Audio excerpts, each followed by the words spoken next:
Welcome to the Church Communications Podcast. We want to help you become a church communications expert. We understand it can be a challenging and ever-changing role because we've worked in the church too, which is why we built a community with over 25,000 church leaders that are ready to support and cheer you on.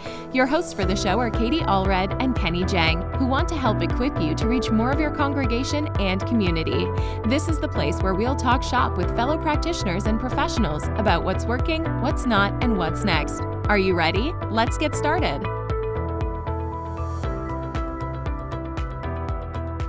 This episode is brought to you by Ramsey Plus, a money plan for real life.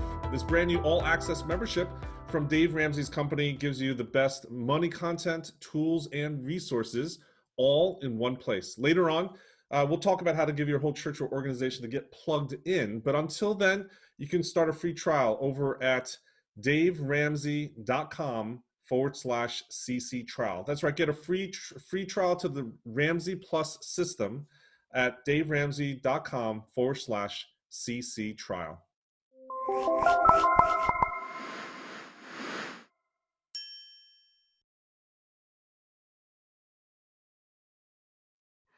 Hi, I'm Allred.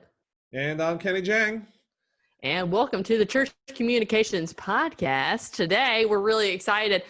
We have a great topic. So I don't want to, ruin it. I want to let Kenny tell you about what it is. So Kenny, what are we talking about today? So, this is one of those things that I think, Katie, you and I are always consulting and coaching churches on this topic, but there aren't, I don't think there are many resources that explicitly go into it. And so not a lot.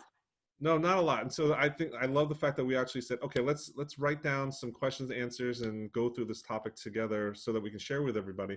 And I guess the angle or the title of the show is why your church should be focusing on the felt needs of the community. It's a little bit of a, is it a pet peeve? I don't know what it's one of those stickler things where I feel like people ignore this all the time or push back. But literally it's our only job. I think that's the funny part, right? Like the church was created to help people with their felt need. Like, I mean, I don't know, like what else are you supposed to do? How else are you to lead people to Christ if they have needs? Maslow's hierarchy of needs was very specific about how people can't feel love. They can't obtain self-awareness until their basic needs are met. And so as a church, we really need to be helping people with their basic needs. Yeah, and so just that portion of it, right? Like, so when you're talking to a pastor or a communicator, whether it be a volunteer staff person, sometimes they'll just explicitly ask, right? Like, so tell me technically why we should focus on the felt needs, from a communications medium perspective. Can you share an answer? What's one response to that technical question? I think again it goes back to that the basic needs, right? Like to Maslow's hierarchy. But we probably shouldn't assume interest. We should probably go back and forth versus should you instead meet people where they are? Maybe demonstrate the relevance of your church community as a resource. So I guess the question is, what kind of felt needs should we focus on? Should we focus on work? Should we focus on dating? Should we focus on marriage problems, relationship, money? We're going to talk about that a little bit. Nice. So I guess my question is, how do you stand out? Yeah, I guess that's the impulse everyone is trying to get to, and the answer is felt needs. But I think conceptually we need to reset the entire canvas for the why, right? So in terms of your brand and your positioning, again, like you said it before, don't assume interest. It used to be that churches are just assumed. You go to church for a reason. We're post-Christian now in many of our countries going the way. I personally think you need to define your why, right? Like, why should I come to you, your church? And this catchphrase I love to use with my teams is, what's the whiffum? Do you know what a whiffum is? It's what's in it for me? You have to answer the what's in it for me question for sure, right? So I'd like to talk about that specific concept because I feel like if we consistently can get the church team to think about the whiffum for their people, right? The what are ways to answer that? And even both of us are StoryBrand certified, And maybe you can just share that philosophy of that paradigm shift in story brand of who's the hero and stuff like that. I think that's part of the paradigm shift we're trying to share with people. Yeah. So, for a lot of churches, especially, they think Jesus is the hero. Yeah. And I mean, he is ultimately the hero. But really, Jesus is what we're striving for. In the story, the person, you're the hero. You yourself, the person, is the hero. And the church is really the guide that gets us to Jesus. And so, how can we figure out a better way to position ourselves so that the community sees us as the guide to getting to Jesus, and to, living a more fulfilling life, and also, a place where our felt needs can be met? Absolutely. So let's talk about that, right? Typically, what we recommend when we're doing our coaching with teams and stuff like that is that we say, hey, look, let's look at life transitions. Let's look at those felt needs. Hmm. Katie, so can we, let's circle back. So now that we've said the why and we did that framework, let's circle back to literally what are felt needs? What are typical felt needs that a church can consider universal? Now, there's going to be different ones contextually in your community, right? But Yeah. what are some general, like, go to the right answer most of the time? Where can people start? Yeah, I mean, relationship ones are easy felt needs, I think, that can be answered, singleness, marriage, parenting. A huge felt need that happened during the coronavirus is just prayer.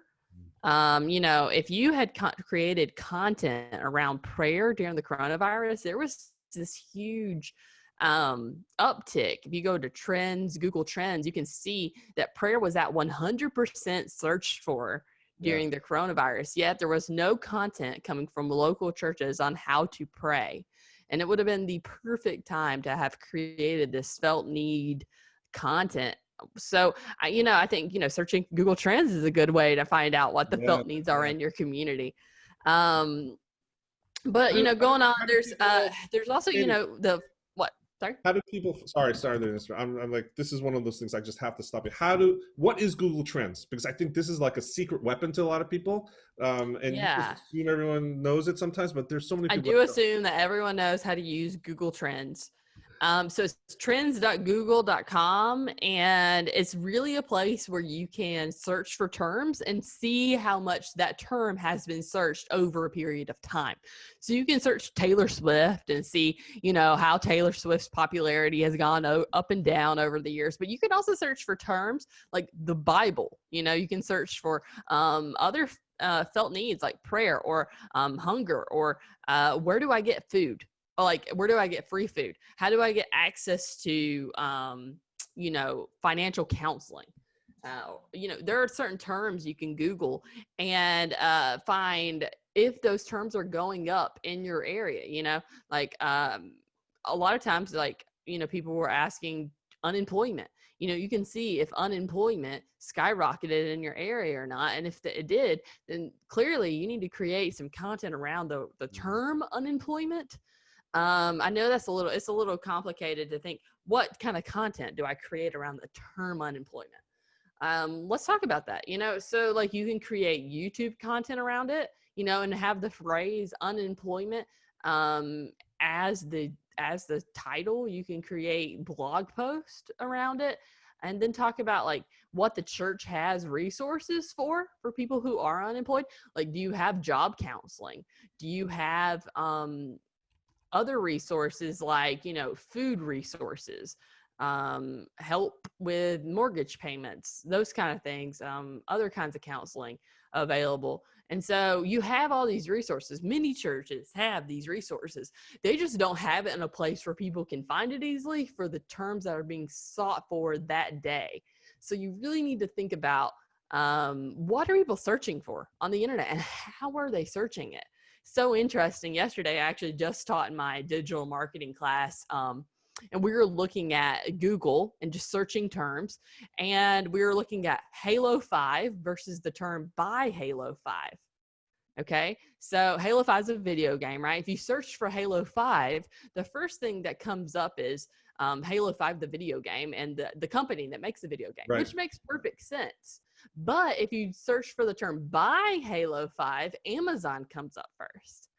And so, the way people are phrasing things is also important in the search, and how you create content for these felt needs.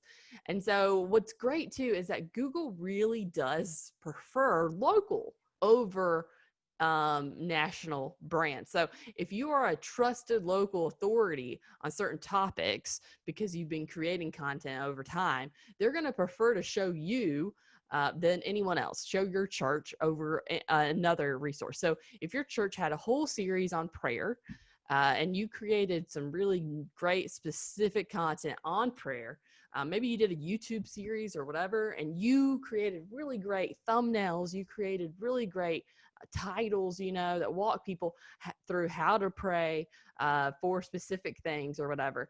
That's going to show up when somebody Googles, how do I pray? Or whatever, because a lot of times people just don't know what they're looking for, and so they're looking for these things. And anyways, Google's going to prefer to send them to a local source than anywhere else. Yeah, so I think that's one of those pointers that you can't underscore enough. People need to rewind this a little bit and go through that whole thing that you just walked people through, because it is important that you need to be putting out content to position yourself as a resource for everybody. And it's not just one category. There's so many different other things, right? Life stages is another one, right? We talk about life stages. Katie, can you share a little bit about what are life stages? I think people get the writer's block when we talk about these things, because it's not common. It's not the typical way churches talk to external audiences. Yeah, so like going on your own is a life stage. Getting your first time job is a life stage. Figure out money, on your own, like personal finance, is a life stage. Buying a home, is a life stage. Retirement's a life stage, and people are searching for this information online. And you may say, well, maybe my church shouldn't be the authority on buying a home. But why shouldn't it be? I don't know. I don't see why you can't create some content about that, at least to create enough to where people who are searching for it find you. Yeah. Yeah. Or you can, bring in experts. And I think, we have a couple, we know of a few. So Kenny, what else do you think? Yeah, I think you hit it on the head, is that you don't need to be, you yourself doesn't need to be the expert. You've got a community of people, and it's also an excuse to reach out and build relationships with other local entities, influencers, experts, etc. And there's, again, I think there's a little bit, some maybe more traditional ministry fronts that people might see, okay, let's start here with baby steps, where marriage, relationships, marriage counseling is something that typically churches already have some content around that the pastor might be doing, but you could use that to actually broaden it and invite the broader community, not just your church members, not just couples that are getting engaged. Parenting is another one. Parenting is a huge issue, where from a biblical worldview lens, helping parents really navigate what's going on with social media and their kids, etc. Those values-driven things are parents are really looking for help and that stuff. Now, in this community, in this environment, homeschooling, I know some of the churches that because homeschooling is one of those things where I think the Christian community is a larger subsegment of homeschoolers. And I think there are people out there in the secular community that are now interested in homeschooling, right? Homeschooling is now a topic that people say as an alternative to just having to have our kids at home all day in a Zoom room, locked in their room all day for school because schools are being postponed. That's something that you could bring into the factor. So, and you said personal finances, money is the thing that is talked about most in the Bible by Jesus, and people, it's a stressor for people. It's a huge thing, right? So when you think personal finance, I would say, who do you think of in the church? It's probably Dave Ramsey, right? Like it's FPU, that Financial Peace University. Yeah. Katie, you led actually an FPU class, didn't you? I led one. For our church, we, I think, crossed the that whole debt buster $1 million milestone for the church, and which is great. Like your church is doing tangible good, changing the lives, impacting the lives of your people. I led a class that had 54 people in it, and it was serious life change. And what's great about it is we had maybe a third to half were people that were not in our church. Yeah. Actually found out about it, and it was meeting at the church, but these people discovered a reason why they should step into the church for the Right. first time, build those relationships. And Right. I'm sure actually you've got some recent experience with Financial Peace University recently, right? Yeah, so back in March when the pandemic started, my church decided to launch an online FPU class.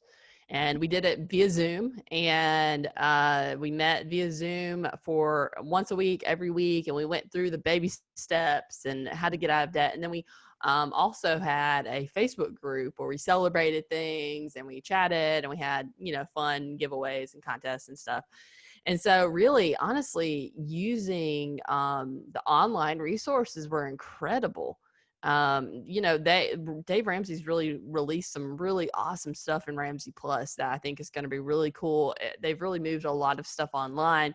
Of course, the book's still available and stuff, but man, the online resources are really killing it. And Yeah. so we enjoyed it quite a bit as a group going through it. And again, like you said, it's such a, I don't know, not easy, I don't want to say easy way, but it really is. It's like a great way to get people in the community who have felt needs around debt, right, and personal finance, and figuring out what do I do about retirement, and getting them involved in a church setting. And so, yeah, they might not be going to a physical church building this year.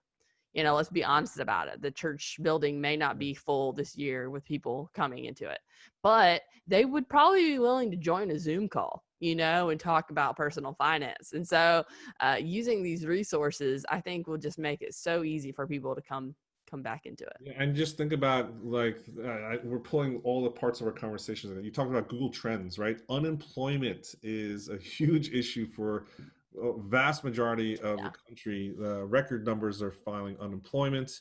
Money is always a stressor, and being able to do stuff online, and then the intimidation factor to be able to go to a Zoom room versus having to drive to a church building that you've never been to before. You've got all this baggage going to the church. Right. This is the perfect storm in a good way to introduce your church to new people. So anyway, all that stuff is great. So once we have all these like life transitions, felt needs dialed in, let's talk about technically, how do we make it easier for people to come to the church for all that stuff? Like, what is the tip of the spear, tip of the sword recommendation that you have for online, and how do you get them to come to us? Yeah, I think groups are definitely the easiest way, starting infinity groups around these kind of topics, so felt need topics in general. Of course, you can start a felt needs group about personal finance in your area. Okay, like create, I live here in Mobile, Alabama, create Mobile, Alabama personal finance. Personal finance and finance in general are hot topics on the internet. So I guarantee you'll find some people who want to talk about this.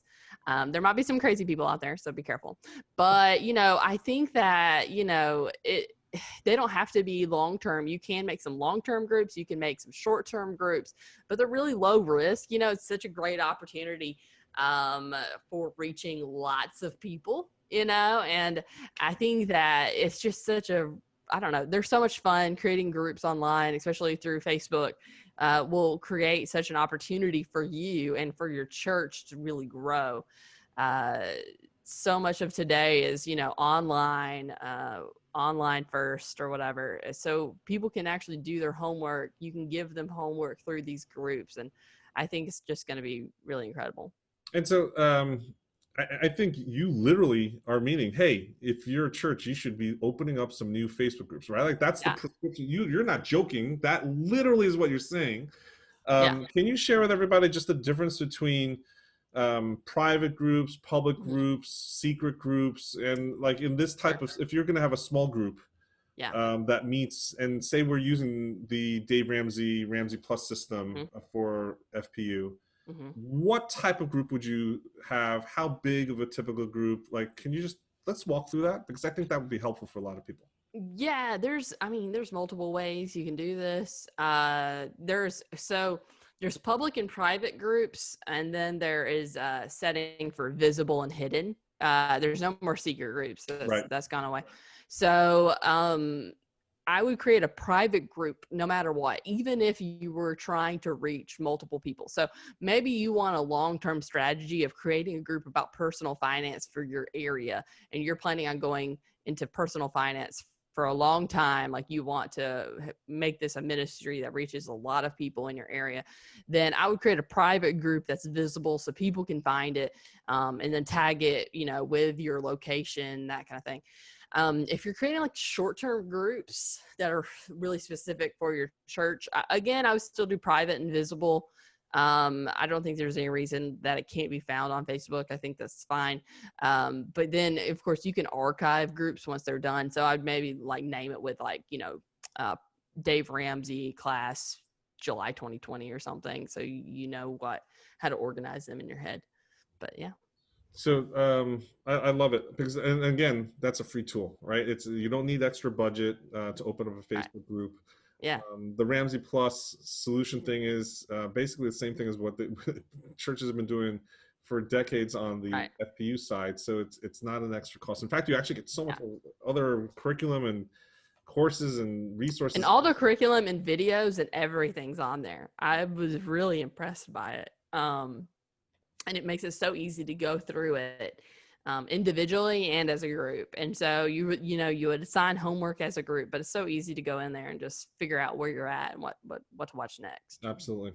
Well, one of the things we just wanted to call your attention to, our podcast season here is sponsored by the folks over at Ramsey Plus, and they've actually arranged, as we had at the very top of the show, a free trial for our listeners here. So if you're listening here, we've arranged with the Ramsey Plus team. They're amazing. A free trial specifically for you guys. Katie, if you could just tell everybody as we close out the show how to get that, what's the URL for that so they can jot it down or type it into a second screen and actually light up an account, and just take a look at what's inside so that you can get a sense of, hey, can we use this for a church? And I think the best thing is I would just try to start a group and see what happens, right? Yeah, for sure. So it's daveramsey.com/cc trial. Again, that's daveramsey.com/cc trial. So double C trial. As in church communications, right? It's a church communications, CC trial. So they set up a landing page just for us and our audience, just like you here today. And we'd love to hear your feedback. Hit us up after you check out what's inside and let us know what you think, and enjoy what we've been able to work out with the Ramsey Plus team. So Katie, thank you so much for sharing your wisdom on the groups, and thanks for being here too. Next episode we're going to tackle a couple of different things going forward, and I'm pretty excited of the types of topics that we're going to actually tackle. We're going to tackle things like how to keep your small groups connected beyond the first meeting, right? That's very practical. How to kick off your small groups with video-based courses. We're going to talk about like how to, why your church should be focusing on or thinking like a content producer. And then we've got an interview coming. I think you got an interview scheduled with somebody from the Ramsey organization, right? I think that's going to be a good talk. Yeah, about branding. About branding. Oh, so world-class organization. I'm going to be looking forward to that sit-down interview that you have with, I think it's Tim Newton, the senior creative director there. So, okay, so that's a wrap-up for today. Katie, anything else as we say so long, farewell to our friends here on the podcast? I don't have anything else, so thanks for joining us. Thanks for listening to the Church Communications Podcast with Katie Allred and Kenny Jahng. If you liked our show today and want to learn more, you can join our Facebook group with over 25,000 church leaders. Simply search for Church Communications on Facebook. And if you liked today's episode, please consider subscribing and leaving us a review. It's the most impactful way you can help us reach more church leaders and equip them to become better communicators for the church. And finally, don't forget to check out our website at churchcommunications.com. Thanks for listening.